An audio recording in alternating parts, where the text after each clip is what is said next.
Assalamualaikum warahmatullahi wabarakatuh. Perkenalkan, nama saya Ernasari, NIM 12013013014, Prodi Studi Agama-Agama semester 4, Fakultas Usuluddin Adab dan Dakwah, Kampus Institut Agama Islam Negeri di Pontianak. Dosen pengampu Bapak Dr. Samsul Hidayat MA, mata kuliah Cultural Study. Nah, kali ini saya akan membahas tentang cara memahami teori strukturalisme fungsional dalam budaya. Nah, tokoh yang pertama kali mencetuskan struktural fungsional yaitu Auguste Comte, Emile Durkheim, dan Herbert Spencer. Teori struktural fungsional atau sering disebut dengan fungsionalisme struktural adalah suatu bangunan teori yang paling besar pengaruhnya dalam ilmu-ilmu sosial. Teori struktural fungsional adalah teori yang berisi sudut pandang yang menafsirkan masyarakat sebagai sebuah struktur dengan bagian-bagian yang saling berkaitan. Nah, asumsi utama dari teori ini adalah anggapan bahwa masyarakat merupakan organisme biologis yang terdiri dari organ-organ yang saling mengalami ketergantungan, sehingga sebagai konsekuensi agar organisme tersebut dapat tetap bertahan hidup. Nah, dengan demikian, masyarakat merupakan kumpulan sistem-sistem sosial yang satu sama lain berhubungan dan saling ketergantungan, sehingga setiap ada perubahan yang berasal dari luar itu selalu ditanggapi dengan keseimbangan atau disebut dengan equilibrium. Dalam hubungan itu terdapat suatu hubungan timbal balik yang saling pengaruh-mempengaruhi, meskipun integrasi yang tercipta tidak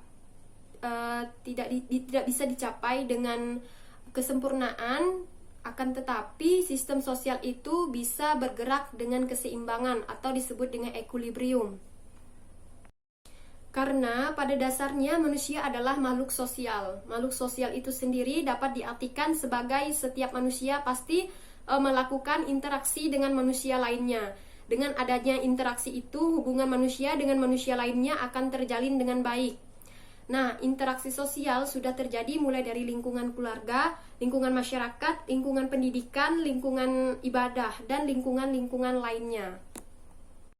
Pasti membutuhkan seseorang atau sekelompok orang untuk menjalankan lingkungan tersebut. Nah, oleh sebab itu, berjalannya suatu lingkungan tidak bisa dilepaskan dari peran atau fungsi manusia itu sendiri di dalam suatu lingkungan.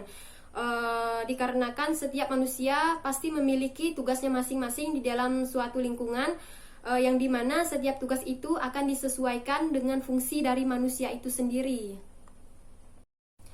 Setiap tugas yang dimiliki oleh setiap manusia sudah diatur di dalam sebuah aturan yang sudah disepakati oleh anggota masyarakat yang ada di suatu lingkungan. Oleh sebab itu, sebelum masuk ke sebuah lingkungan, setiap manusia perlu memahami aturan yang ada di dalam lingkungan tersebut.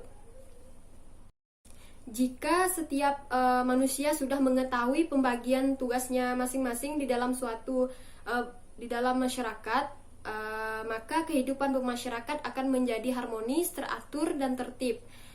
Setiap tugas yang dimiliki setiap manusia akan berbeda sesuai dengan lingkungannya.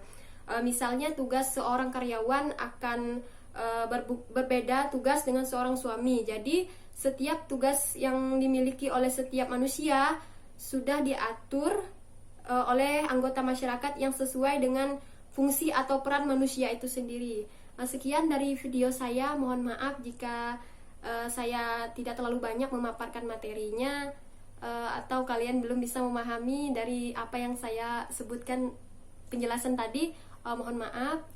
Terima kasih. Wassalamualaikum warahmatullahi wabarakatuh.